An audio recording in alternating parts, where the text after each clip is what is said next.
पूरे देश भर में वर्ष 2024 में नई सरकार को लेकर के चुनाव होने हैं। भारत के संविधान के तहत लोकतांत्रिक प्रणाली में 5 वर्ष बाद नई सरकार का केंद्र में बनना है। उसके लिए लोकसभा चुनाव होंगे और एक कार्यकर्ता के नाते जम्मू कश्मीर लेह लद्दाख से लेकर के केरल तक भारतीय जनता पार्टी के कमल के फूल के ऊपर हमारे अधिक से अधिक सांसद चुन करके आए। फिर से मोदी जी के नेतृत्व में भाजपा की सरकार पहले से बड़े बहुमत के साथ बने, इस संकल्प को लेकर के अभिमन्यु की तैयारी पूरी है, अपना सब कुछ झोंक देने की तैयारी पूरी है। देखिए, जो ये घमंडिया अलायंस जिसको कहते हैं मीडिया में, या इंडी अलायंस जिसको कह देते हैं, ये आज तक तो कहीं कोई शक्ल ही अख्तियार नहीं कर पाया। कोई इनका नेतृत्व कोई तय नहीं हो पा रहा। कोई इनके हर जगह इनके स्वर जो हैं आपस में फूट के स्वर आ रहे हैं। पश्चिम बंगाल के अंदर कांग्रेस और टीएमसी के अंदर लड़ाई झगड़ा हो रहा है। पंजाब के अंदर आम आदमी पार्टी और कांग्रेस में लड़ाई झगड़ा हो रहा है। हरियाणा के अंदर जो है ये मालूम ही नहीं है कौन है कि नहीं है। तो इंडी अलायंस जो है, एक तो ये पूरा अलायंस का राजनीति में, लोकतंत्र में, जनता के बीच में आप कोई एजेंडा को लेकर के जाते हो, जनता के लिए क्या काम करेंगे, देश के लिए क्या काम करेंगे, वो एजेंडा कार्यक्रम लेकर के जाते हैं। लेकिन इन सब का केवल मात्र एक कार्यक्रम है कि एक गरीब माँ की कोख से पैदा हुआ, एक पिछड़े परिवार से जन्म लेकर के देश के प्रधानमंत्री बने, दुनिया के सर्वाधिक लोकप्रिय जननेता मोदी जी के नेतृत्व में देश आगे बढ़ रहा है। मोदी जी को रोकना, देश को रोकना इनका एकमात्र एजेंडा है। ऐसा लगता है कोई बाहरी ताकतों के इशारे पर ये एक प्रकल्प कर रहे हैं, प्रपंच कर रहे हैं, जिसमें ये कामयाब होने वाले नहीं हैं। और इनके आपसी फूट अलायंस के पार्टनर्स में तो छोड़ो, कांग्रेस के अंदर ही आपसी फूट इतनी ज़्यादा है कि जनता जब इनको देखती है कि ये खुद ही एक राय एक मत नहीं हो रहे, तो ये तो आज ही सिर फुटा रहे हैं।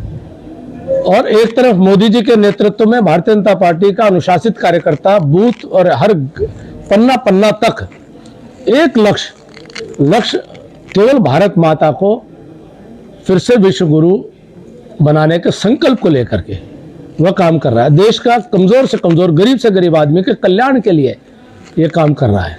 और वो अपने अपने वो सारे परिवारवादी दल हैं, अपने अपने परिवारों की राजनीतिक विरासत को बचाने के लिए, अपने अपने परिवारों के शहजादे और शहजादियों को चुनाव जितवाने के लिए, उनकी सरकार बनाने के लिए ही वो अलायंस हो रहा है। वो दो बातें हैं, जहां जहां होकर के आए, जहां जहां पड़े चरण संतन के, वहीं वहीं भारतीय जनता पार्टी जीतती चली जा रही है। जितने लोग यात्रा में मध्य प्रदेश में, राजस्थान में, छत्तीसगढ़ में उनके साथ जितना जोर से, जितना नजदीक से गलबैया कर रहे थे, सबके सब चुनाव में धाराशायी हो गए।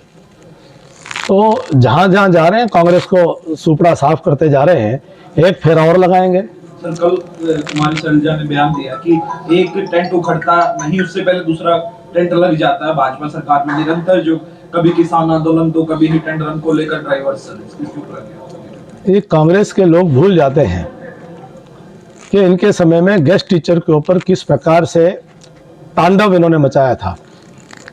करनाल में नदी में किस प्रकार से परिस्थितियां इनकी हो रही थी। द्रौपदी की बेटी शहीद हुई थी, किस प्रकार से जुल्म ढा रहे थे। 2-2 रुपए के चेक, 5-5 रुपए के मुआवजे के चेक दिया करते थे। हर वर्ग इनसे परेशान और त्रस्त था। आज उनके समय से बेहतर आशा वर्कर हों, आंगनवाड़ी वर्कर हों, सब कर्मचारियों को भी बेहतर सुविधाएं मिल रही हैं। किसान सम्मान निधि भी देने का काम किया है, जवानों को 1 रैंक 1 पेंशन देने का काम किया है, खिलाड़ियों को पहले से ज़्यादा आज उनको इनाम मिल रहा है। और उनके समय का 90 करोड़ रुपए तो हमने पहले महीने में ही जो बकाया था खिलाड़ियों को एकमुश्त राशि जारी करने का काम 2015 में किया था। तो ये केवल मात्र लोगों को बहकाने की कोशिश करते हैं। इनके पास कोई कार्यक्रम नहीं है। इन्होंने स्वामीनाथन आयोग की रिपोर्ट लागू नहीं की थी। ये किसान का नाम लेकर के किसान की आड़ में राजनीति करने की सोचते तो हैं, लेकिन इनको कोई स्वीकार नहीं करता है। सर, हिट एंड रन में नया लेटेस्ट मुद्दा चल रहा है, ड्राइवर हड़ताल पे, आपकी क्या राय सर? देखिए वो पूरा मामला जो है वो चर्चा में है और उसका ठीक समाधान निकलेगा। सर अभी बयान दिया है डॉक्टर अली सिंह चौटाला ने, जो आप सरकार के सहयोगी दल हैं, उन्हें कहा है कि भिवानी से वो लड़ेंगे इलेक्शन या उनका बेटा लड़ेगा और एनडीए में वो है और गठबंधन में इलेक्शन लड़ेगा, उसको लेकर क्या प्रतिक्रिया है आपकी? देखिए वो हरियाणा की सरकार के बहुमत साबित करने के लिए उनसे गठबंधन करने की भाजपा की हमारी लोकतांत्रिक जिम्मेदारी को निभाने के लिए वह ज़रूरत आवश्यकता थी। हरियाणा की जनता की सेवा करने के लिए, विधानसभा में बहुमत साबित करने के लिए उनको साथ लेकर के सरकार चल रही है।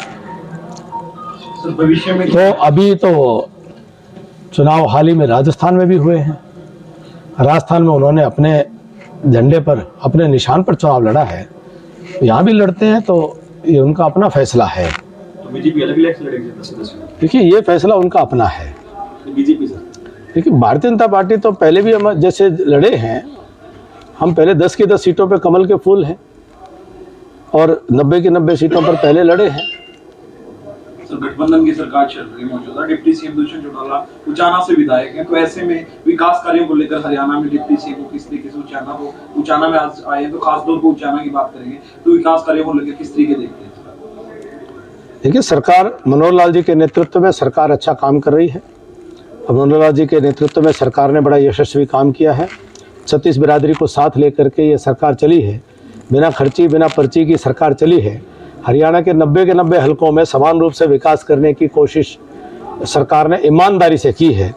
तो उस नाते से मैं मनोहर लाल जी का बहुत आभार व्यक्त करता हूँ।